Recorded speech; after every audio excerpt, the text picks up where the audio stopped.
Hello students, welcome once again to MSG Institute and today we are going to start your English। और बेटा हमने English में first chapter आज select किया है आपकी बी हाइव रीडर से, जिसका नाम है unit first chapter the fun they had.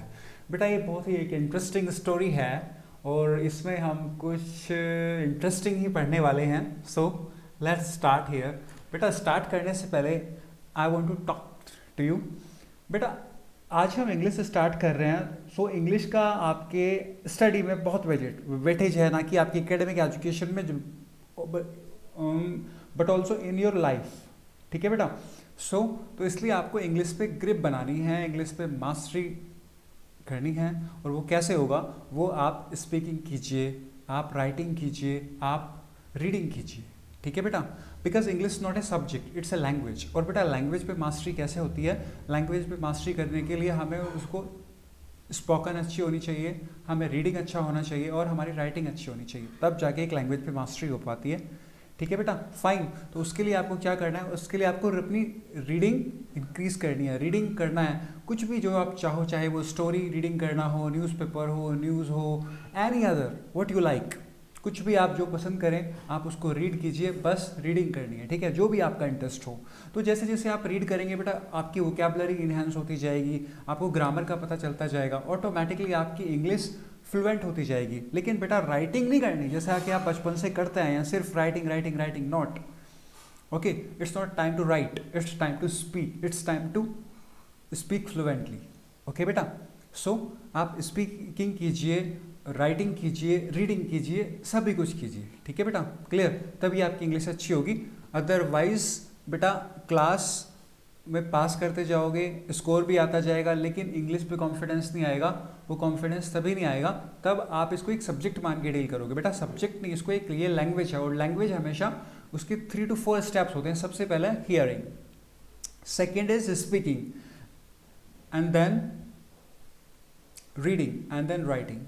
ठीक है बेटा। तो ये कुछ लैंग्वेज को सीखने के स्टेप्स हैं जो आपको फॉलो करने हैं और कुछ नहीं करना। आप सिंपल 1 पेज डेली रीड करो, 2 पेज डेली रीड करो, लेकिन उसको अच्छे से रीड करो। भले ही कम पढ़ो लेकिन एक सॉलिडिटी में पढ़ो। ठीक है बेटा। तो जब आप पढ़ते जाएंगे ऑटोमेटिकली आपको समझता आता चला जाएगा।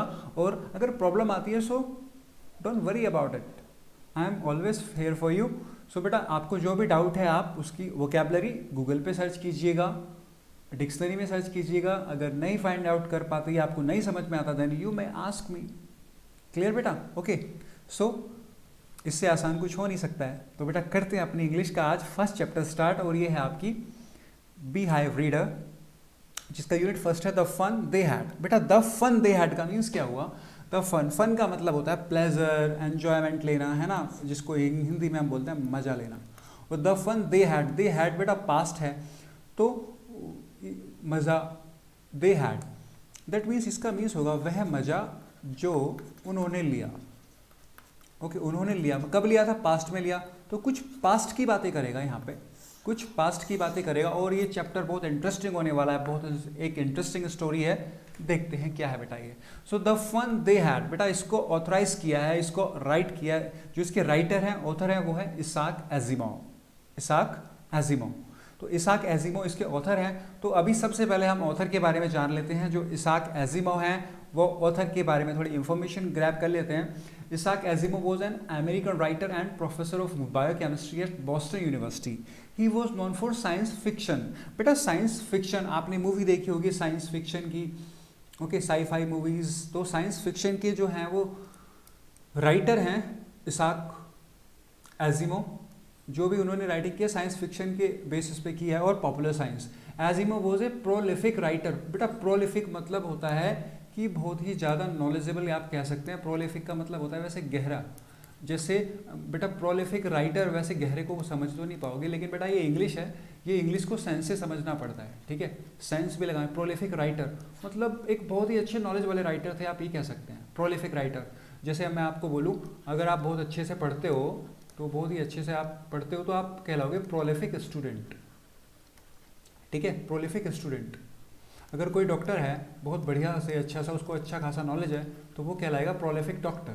ठीक है बेटा। तो प्रोलिफिक का मतलब जिसको बहुत ही ज़्यादा डीपली नॉलेज हो, गहराई वाला ज्ञान हो, डीपली वाला ज्ञान हो। ठीक है बेटा। So that is prolific.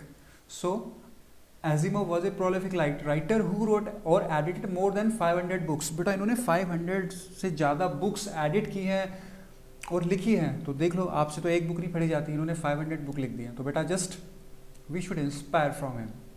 Okay, and an estimated 90,000 letters and post card. बेटा लगभग 90,000 लेटर्स और पोस्ट कार्ड लिखे हैं। His famous short stories are the last question, the fun they had, जो कि हम पढ़ने वाले हैं, और प्रोफेशन। ये कुछ इनकी फेमस शॉर्ट स्टोरीज हैं। और बेटा कुछ इनकी जो स्टोरीज हैं उन पे बेस्ड फिल्म भी कुछ बनी है। जैसे एक मूवी है आई रोबोट, वो इनकी स्टोरीज पे बनी है। एक है नाइटफॉल और एक है बाईसेंटेनियल मैन, वो इनके शॉर्ट स्टोरीज पे बेस्ड ये मूवीज हैं। तो ये हमने जाना राइटर के बारे में जिनका नाम है इज़ाक एजिमोव। तो बेटा अब आते हैं वापस हम चैप्टर की तरफ जिसका नाम है द फन दे हैड। तो बेटा थोड़ा ओवरव्यू ले लेते हैं इस स्टोरी के बारे में। इस स्टोरी के बारे में हमें क्या बताएगा बेटा, अभी ये आप घर बैठे अपने सिर्फ मोबाइल ऑन किया, लिंक ओपन किया और आपने लेक्चर सुनना स्टार्ट किया। क्या आपने कभी 2-3 साल पहले सोचा था कि हम ऐसे भी पढ़ाई कर पाएंगे कि हम सिर्फ यूट्यूब ओपन करेंगे और हमारा लेक्चर, हमारी स्टडी स्टार्ट हो जाएगी? ना कभी हमें स्कूल जाना पड़ेगा, ना टीचर को फेस करना पड़ेगा, ना ही उनकी डांट खानी पड़ेगी। डायरेक्टली हम घर बैठे अपने बेड पे बैठे पढ़ पाएंगे। ठीक है, तो बेटा ऐसा किसी ने नहीं सोचा था। वो तो कोरोना का थैंक्स करो कि आप अच्छे से घर बैठे पढ़ रहे हो। ना स्कूल के लिए सुबह उठना पड़ता है, ना ही रेडी होना पड़ता है, ना ही लंच प्रिपेयर करना पड़ता है मम्मी को, और विदाउट स्कूलिंग सब कुछ स्मूथली चल रहा है with the help of your online study. ठीक है बेटा, तो ऑनलाइन स्टडी ने कितना आसान कर दिया है लाइफ को। सो बेटा हमने कभी 3 इयर्स पहले ही सोचा नहीं था कि कभी ऐसे भी हम स्टडी कर पाएंगे कि एक क्लिक में हमारी स्टडी हमारे मोबाइल में लाइव हो जाएगी। तो ऐसा कभी नहीं सोचा था। तो बेटा ये जो स्टोरी है ये आपको फ्यूचर से रिलेट करेगी, और फ्यूचर से रिलेट करेगी लगभग आफ्टर 136 ईयर्स। आफ्टर 136 ईयर्स का फ्यूचर बताएगी कि आफ्टर 136 ईयर्स में कैसे पढ़ाई होगी। जैसे अभी बेटा आप देख रहे हो, अभी लैपटॉप पे हो रही है पढ़ाई, अभी टैब पे हो रही है, मोबाइल पे हो रही है, मतलब स्कूल से हम अप्रोक्स डिस्कनेक्ट हो गए हैं। ठीक है, 1.5 ईयर होने वाला है, तो स्कूल का किसी बच्चे ने मूवी नहीं देखा होगा। तो अप्रोक्स एक कनेक्शन जो है वहाँ से ब्रेक हो गया है। टीचर से हम लाइव इंटरेक्ट नहीं कर पाते हैं। पहले हम ऑफलाइन पढ़ते थे तो लाइव इंटरेक्शन होता था टीचर से, लेकिन अब वो सिर्फ हम लाइव चैटिंग कर लेते हैं, लेकिन लाइव इंटरेक्ट, फिजिकल कोई इंटरेक्शन नहीं होता। तो बेटा ऐसे ही फ्यूचर में आने वाले टाइम में शायद हो सकता है, अभी मतलब ये देखो कि लगभग स्कूल से कट ऑफ हो गए हैं, आने वाले टाइम में ऐसा हो सकता है कि स्कूल ही ना हो, जिसको जो भी पढ़ना है उसमें एडमिशन ले और घर बैठे ही कैन स्टडी और शी कैन स्टडी। तो बेटा ये हो सकता है, ओके, इट में पॉसिबल, क्योंकि कोरोना ने इतना पॉसिबल कर दिया। तो आने वाला टाइम कैसा हो सकता है, क्या पता कोरोना जल्दी से ख़त्म हो या ना हो, कुछ प्रेडिक्ट नहीं किया जा सकता। तो आने वाला टाइम क्या होगा, स्पेशली स्टडी के फेज में कैसा होगा, वी कांट इमेजिन। ठीक है बेटा, क्लियर। टेक्नोलॉजी इतनी ज़्यादा अपग्रेड हो गई है, इतनी ज़्यादा अपग्रेड हो गई है, पहले अच्छे से बुक भी नहीं मिलती थी पढ़ने के लिए, लेकिन आज आप अपने लैपटॉप पे ही आप अच्छे से आप नोट्स को रीड कर पा रहे हो। बुक की भी कोई रिक्वायरमेंट नहीं रह गई है, सब कुछ आपको डिजिटल फॉर्म में आज रिसीव हो रहा है, ऑन टाइम रिसीव हो रहा है। ठीक है, ये आप पे डिपेंड है कि आप कितना रिसीव करते हो। ठीक है, तो बेटा ये आपको फ्यूचर के बारे में बताएगा कि फ्यूचर में किस तरह से पढ़ते हैं। अभी आप बुक्स पढ़ रहे हो, शायद आने वाले टाइम में बुक्स की रिक्वायरमेंट ही ना रहे, सब कुछ कंप्यूटर पे आ जाए, सब कुछ इंटरनेट पे आ जाए, आप अपने मोबाइल से ही टैप करके सारी चीज़ें पढ़ लो। जैसे कि सामने आपकी ये वीडियो चल रही है और आप इसमें पढ़ते जा रहे हो, सीखते जा रहे हो। ठीक है बेटा, तो कुछ ऐसी ही इंटरेस्टिंग स्टोरी होने वाली है, the fun they had. Okay, जैसे आपने कभी सुना होगा बेटा, आज के टाइम में जितना एन्जॉयमेंट है उससे ज़्यादा एन्जॉयमेंट पहले करते थे लोग। आज आप एन्जॉय करते हो मोबाइल से, गेमिंग से, या लेकिन पहले एन्जॉय करते थे लोग, फिजिकली एन्जॉय करते थे, गेम्स खेलते थे, या बहुत सारे गेम्स होते थे बचपन में, आपने भी खेले हो। तो बेटा पहले जो टाइम था उस टाइम लोगों को ज़्यादा फन होता था, ज़्यादा एंटरटेनमेंट होता था आज के कंपैरिजन में। आज तो आप सिर्फ मोबाइल, कंप्यूटर, लैपटॉप पे ही कन्फाइन होके रह गए हो, अपने होम में ही कन्फाइन होके रह गए हो। पहले बहुत ज़्यादा एंजॉयमेंट होता था, बहुत ज़्यादा फन होता था। तो बेटा इस स्टोरी में फ्यूचर को और पास्ट को रिलेट किया गया है। द फन दे हैड, वो मज़ा जो हमने लिया, simple, it is the Hindi translation of this chapter, the fun they had, वो मजा जो उन्होंने लिया। ओके, दे मीन्स उन्होंने लिया। ठीक है बेटा, तो हमने ऑथर के बारे में बात कर ली। अब हम आते हैं स्टोरी पे। तो मैंने आपको बोला था कि बेटा टेक्नोलॉजी इतनी डेवलप हो जाएगी आने वाले टाइम में कि अभी शायद स्कूल की भी रिक्वायरमेंट ना रहे, कोई बुक की रिक्वायरमेंट भी ना रहे, सभी कुछ वर्चुअल होगा। और शायद अभी आपको टीचर्स पढ़ाते हैं स्कूल्स में, शायद टीचर्स की भी रिक्वायरमेंट ना रहे, एक रोबोट सेट कर देंगे और वही आपको पढ़ा देगा, इंग्लिश पढ़ा देगा, साइंस पढ़ा देगा, सोशल साइंस पढ़ा देगा, मैथ्स पढ़ा देगा। पर वो कैसे बोलेगा? Learning through computers, virtual classroom, schools of the future, robotic teacher, moving e text, you are studying your English chapter 1, the fun they had. तो बेटा एक रोबोटिक टीचर होगा, बस मतलब वही सब कुछ मशीन से हैंडल होगा, सब कुछ रोबोट से हैंडल होगा। ओके, लेकिन सोचो कितना मोनोटोनस हो जाएगा, कितना मतलब एक बोरिंग फील होने लगेगा। रोबोट की लैंग्वेज वैसे ही समझ में नहीं आती है क्योंकि उसमें कोई फीलिंग नहीं होती है। लेकिन बेटा कोई टीचर होता है, कोई पर्टिकुलर पर्सन से आप फिजिकली इंटरेक्ट करते हो तो एक फीलिंग होती है, वो आपकी फीलिंग को समझता है और उस फीलिंग के अकॉर्डिंग ही रेस्पॉन्ड करता है आपको। तो आपको क्लास में अच्छा लगता है, कोई सब्जेक्ट इंटरेस्टिंग बन जाता है। लेकिन अगर सब कुछ ऐसे रोबोट रोबोट तो robot is only just a machine, वो तो सिर्फ एक उसमें प्रोग्राम लोड कर दिया और उसी प्रोग्राम के अकॉर्डिंग वो एक्टिविटी करेगा अपनी। ओके, उसमें कोई अपना एक सेल्फ क्रिएटिव माइंड नहीं है जो अपने थॉट्स वो अपने से सोच सके। तो ह्यूमन की तो कंपैरिजन नहीं हो पाएगी। लेकिन इन केस अगर ऐसा होता है कि रोबोट ही बच्चों को पढ़ाए, रोबोट ही आपका टेस्ट ले, टीचर को फेस ही ना करना पड़े, रोबोट ही रिजल्ट दे दे आपका, तो टेंशन खत्म हो जाएगी आपकी। तो आने वाला फ्यूचर ऐसा हो सकता है। Okay, it can happen. Okay, there is no doubt, but we can't imagine what will be. Imagine नहीं कर सकते कि क्या होगा। ठीक है बेटा, तो उसी को रिलेट करती हुई ये एक स्टोरी है, पास्ट को रिलेट करेगी, फ्यूचर को रिलेट करेगी। तो बेटा चलते हैं, एंटर करते हैं स्टोरी में। तो बेटा अगर आने वाले 100-150 साल की बात करें और ऐसे कंप्यूटराइज स्टडी हो जाए कि रोबोट ही बच्चों को पढ़ाए, रोबोट ही टेस्ट ले, रोबोट ही क्वेश्चन पेपर दे, रोबोट ही क्वेश्चन पेपर सेट करे, रोबोट ही रिजल्ट निकाल दे और रोबोट ही सब कुछ कर दे ओवरऑल। ठीक है, बस आपको तो बैठे रोबोट को फॉलो करना है और पढ़ते जाइए, सीखते जाइए और मार्क्स लेते जाइए with the help of this robotic teacher. लेकिन बेटा जब आफ्टर 150 ईयर्स जब स्टूडेंट्स बात करेंगे कभी कि आज हम रोबोट से पढ़ते थे, पर पता है 150 साल बाद बच्चे बात करेंगे आफ्टर जस्ट 2150 समथिंग, ओके 2150 के करीब लोग बच्चे बात करेंगे कि हम तो रोबोट से पढ़ते हैं, रोबोटिक टीचर से पढ़ते हैं। लेकिन पता है 150 साल पहले बिफोर 150 ईयर्स क्या होता था? एक टीचर होता था पर्टिकुलर और वो एक क्लास में आते थे और सभी बच्चों एक साथ बैठ के पढ़ते थे, एक साथ एक ही चैप्टर एक साथ बैठ के पढ़ते थे और टीचर उनको पढ़ाते थे और पिटाई भी होती थी, डांट भी लगती थी और मार्क्स भी आते थे, किसी के कम आते थे, किसी के ज़्यादा आते थे। तो ये सब बातें आने वाले टाइम में आफ्टर 150 ईयर्स के जो जनरेशन होगी, जो उस टाइम के स्टूडेंट्स होंगे वो कर रहे होंगे पास्ट की बातें। तो कुछ ऐसी ही हमारी स्टोरी होने वाली है, द फन दे हैड। तो बेटा स्टार्ट करते हैं स्टोरी को। About the chapter, the story is set in which year of the 2157। बेटा अभी 2021 चल रहा है तो ये 2157 की स्टोरी है, 2157। तो बेटा अभी चल रहा है 2021। ओके, आफ्टर 136 ईयर्स बेटा हम कहाँ पे ट्रेवल कर गए हैं टाइम मशीन के थ्रू? 136 ईयर्स फ्यूचर में ट्रैवल करके चले गए हैं। तो ये जो स्टोरी है ये दिस ईयर की स्टोरी है, ईयर 2157 इसकी स्टोरी है। When there was no traditional school. बेटा उस टाइम कोई ट्रेडिशनल स्कूल नहीं होंगे, जैसे कि आप स्कूल देखते हो वहाँ पे बिल्डिंग्स हैं, क्लासेस हैं, टीचर्स हैं, स्टाफ रूम हैं। तो आफ्टर 136 ईयर्स कोई ट्रेडिशनल स्कूल्स नहीं होंगे। ठीक है बेटा, कोई ट्रेडिशनल स्कूल्स नहीं होंगे जैसे कि आज होता है। सो बेटा ट्रेडिशनल्स का मतलब जो हमारे मतलब एज इट इज़ हैं, जिसको हम कह सकते हैं पारंपरिक। ज़्यादा हिंदी में नहीं रटना, आपको बस समझना है। ठीक है बेटा, पारंपरिक जैसे कि एक परंपरा चलती है ना कि स्कूल ऐसे बनेगा, इतनी बिल्डिंग होगी, क्लास होंगी, तो उसको ट्रेडिशनल बोलते हैं। जो कि चीज़ें बिल्कुल फिक्स होती हैं, पारंपरिक। ठीक है, ट्रेडिशनल मीन्स पारंपरिक, ट्रेडिशनल मीन्स पारंपरिक, पारंपरिक। ओके, ट्रेडिशनल मीन्स पारंपरिक। Let me change the colour of this pen.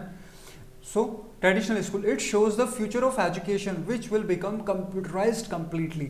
तो बेटा वो this year जो होगा after 136 years 2157 जो ईयर में क्या होगा, it shows the future of education which will become completely computerized. जो एजुकेशन है completely computerized हो जाएगी, पूरी तरह से कंप्यूटर पे डिपेंड होगा, कंप्यूटर पे ही टेस्ट होगा, कंप्यूटर पे ही लेक्चर चलेंगे, कंप्यूटर पे ही रिजल्ट निकलेगा, सब कुछ कंप्यूटर पे होगा. I think there will be no teacher, no school, no staff room, no library, only computer and students and robotic teacher, है ना बेटा. तो ऐसा हो जाएगा which will become computerize completely. And when there will be no social interaction. बेटा interaction कैसे रहेगा, इंटरेक्शन तो सिर्फ कंप्यूटर से रहेगा ना, कंप्यूटर से रहेगा मतलब इंटरनेट के थ्रू रहेगा, तो सोशल इंटरेक्शन तो होगा नहीं. सोशल इंटरेक्शन तो होगा नहीं, जैसे कि आप अपने टीचर से इंटरेक्शन करते हो, अपने फ्रेंड से मिलते हो, उनसे डेली सोशल इंटरेक्शन करते हो, तो सोशल इंटरेक्शन तो होगा नहीं. तो ठीक है बेटा, तो यहाँ पे कोई सोशल इंटरेक्शन नहीं होगा. ओके, कैसा होगा, सिर्फ लाइव इंटरेक्शन होगा, जैसे कि मैं आपसे कर रहा हूँ राइट नाउ, सिर्फ लाइव इंटरेक्शन होगा, सोशल इंटरेक्शन नहीं होगा. Okay, there will be no social interaction. Clear बेटा. Okay, there will be no social interaction. Social समझते हो ना, सोशल, सोशल मीन्स सामाजिक. ज़्यादा हिंदी पे जाने की जरूरत नहीं है, मैं सिर्फ आपको समझाने के लिए लिख रहा हूँ. ठीक है बेटा, there will be no social interaction. Next देखते हैं बेटा. In the year 2157 the 13-year-old Tommy. देखो बेटा यहाँ पे कुछ स्टोरी है, तो मैंने बात किया था हम ईयर 2157 के बारे में बात कर रहे होंगे. तो दिस ईयर में एक 13 ईयर्स का एक बॉय है जिसका नाम है टॉमी. क्या नाम है उसका, टॉमी. तो बेटा फ्यूचर में ऐसे ही नाम होंगे, टॉमी डॉग वाले नेम, है ना. ओके, तो 13 ईयर का एक बॉय है टॉमी. ठीक है बेटा, 13 ईयर्स. आई होप आपको दिख नहीं रहा होगा. लेट मी,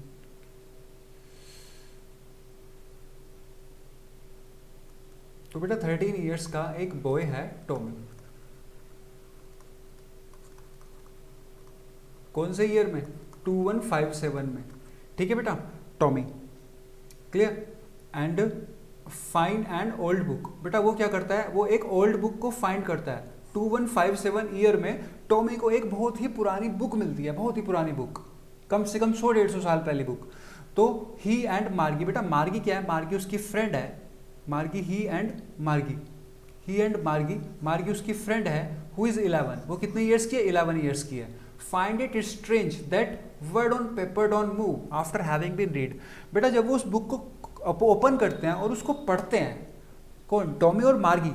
टॉमी 13 ईयर्स का है, मार्गी 11 ईयर्स की है. तो जब वो उसको बुक को ओपन करते हैं और रीड करते हैं तो वो सरप्राइज हो जाते हैं, वो सरप्राइज हो जाते हैं, उनको बहुत स्ट्रेंज फील होता है. वाई, वो देखते हैं कि the words on paper don't move after having been read.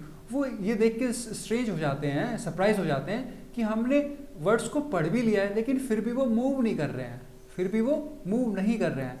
अभी आपको इसका क्लियर समझ नहीं आया होगा. बेटा देखो, अब वो है 2157 में, ठीक है, वो है ईयर 2157 में. सो अभी वहाँ पे क्या है, सब कंप्यूटराइज होता है. तो बेटा आपने अभी वहाँ पे क्या करते हैं, नोट्स पढ़ते हैं, और जब नोट्स पढ़ते हैं तो एक क्लिक में ये जो वर्ड्स हैं वो मूव होने लगते हैं. जैसे देखो बेटा, अभी ये वर्ड्स हमने पढ़ लिया तो ये मूव हो गया, ये भी पढ़ लिया तो ये भी मूव हो गया, ये भी पढ़ लिया तो ये भी मूव हो गया. तो मूव, कंटिन्यू मूवमेंट हो रहा है. तो ऐसे ही सेम फ्यूचर में होगा.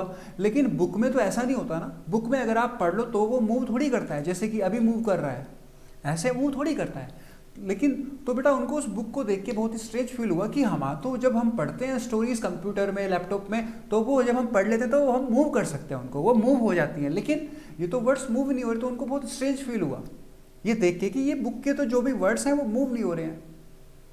Okay, Nowadays they only read stories on the computer screen. तो बेटा नीचे लिखा गया कि वो स्ट्रेंज क्यों हुए, क्योंकि वो आजकल जो स्टोरीज पढ़ते हैं वो कंप्यूटर स्क्रीन पे पढ़ते हैं. अभी मैंने आपको एग्जांपल देके दिखाया, कंप्यूटर स्क्रीन पे आपने पढ़ लिया, अब आप मूव कर सकते हो इसको. ओके, ऐसे मूव कर सकते हैं.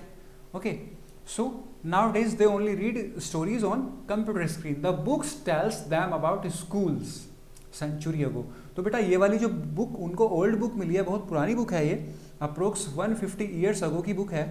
तो ये बुक उन्हें क्या दिखाती है, ये बुक उन्हें दिखाती है कि पुराने टाइम में लगभग 100 साल पहले, 100-125 साल पहले स्कूल्स हुआ करते थे. क्योंकि फ्यूचर में ये स्कूल का कॉन्सेप्ट ख़त्म हो जाएगा. सब ऑनलाइन चलेगा, सब अपने लैपटॉप पे टैब पे एक्सेस कर पाएंगे, तो वो बुक उन्हें बताएगी पुराने टाइम के बारे में।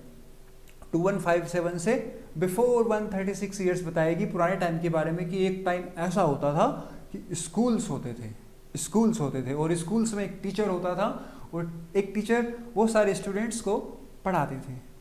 ठीक है बेटा, तो वो बुक बताएगी उनके बारे में। चलिए बेटा, अभी क्या हुआ, Margie is very surprise to know that. बेटा मार्गी ने जब वो बुक पढ़ी स्कूल वो, तो उसको पढ़ने के बाद वो सरप्राइज हो गई, कुछ थोड़ा बहुत उसने पढ़ा उसमें और उसके बाद वो सरप्राइज हो गई। वो सरप्राइज क्यों हो गई उसके बारे में देखते हैं। Margie is very surprise to know that in a past pupil का मतलब होता है बेटा, यहाँ पे प्यूपिल ले सकते हैं स्टूडेंट्स। Okay, students. ठीक है, पहले एंशिएंट टाइम में स्टूडेंट्स को प्यूपिल्स बोला जाता था। ठीक है, ओके। तो that in a past pupil had a person as a teacher. पहले प्यूपिल के पास एक पर्सन होता था, उसको टीचर बोलते थे। And that all the children of the same age, और उस टाइम जितने भी सेम एज के चिल्ड्रन होते थे, 12, 13, 14, आप भी सेम एज के होंगे। ठीक है, and all the children of the same age learn the same thing, और उनको एक ही चीज़ पढ़ाई जाती थी, एक ही चीज़ सिखाई जाती थी। Learn the same thing and went to a school, और वो एक स्कूल में जाते थे, एक स्कूल में जाते थे जो एक घर के जैसा था, एक बिल्डिंग के जैसा था, विद अदर चिल्ड्रन, और अदर चिल्ड्रंस के साथ वो स्कूल जाते थे। और एक पर्टिकुलर पर्सन होता था उनके पास में जिसको टीचर कहते थे, और वो टीचर उन सभी एक जैसे बच्चों को एक ही जैसी चीज़ें सिखाया करता था। Okay, Mark is very surprise to know that in a past people had a person as a teacher and that all the children of the same age learn the same thing and went to a school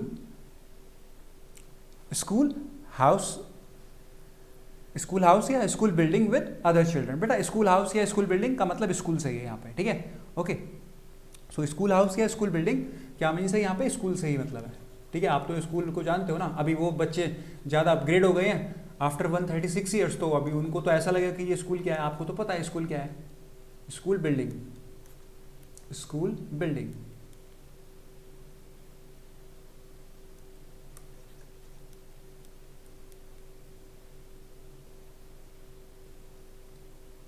school building.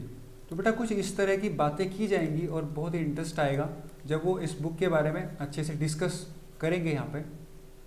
ठीक है बेटा, सो आज हमने क्या देखा इसमें। बेटा हमने देखा कि जो हमारा फर्स्ट चैप्टर है द फन दे हैड, उसको ऑथर है इज़ाक एसिमोव, उसके बारे में मैंने आपको बताया। और किस पे बेस्ड है ये चैप्टर। बेटा हम आफ्टर 136 ईयर्स के बारे में बात करेंगे। 2157 उनको एक ओल्ड बुक मिलती है, दो कैरेक्टर हैं टॉमी और मार्गी, उनको एक बुक मिलती है और उस बुक में लिखा था कि बहुत साल पहले स्कूल होते थे और एक टीचर होते थे। टीचर क्लास में सभी बच्चों को एक जैसी कंटेंट पढ़ाया करते थे, इंग्लिश पढ़ाया करते थे, साइंस पढ़ाया करते थे। और ये सब देख के वो बहुत स्ट्रेंज हो जाते हैं। इससे आगे कहाँ जाती है स्टोरी, उसके बारे में हम नेक्स्ट लेक्चर में डिस्कस करेंगे। So thank you very much for attending this session.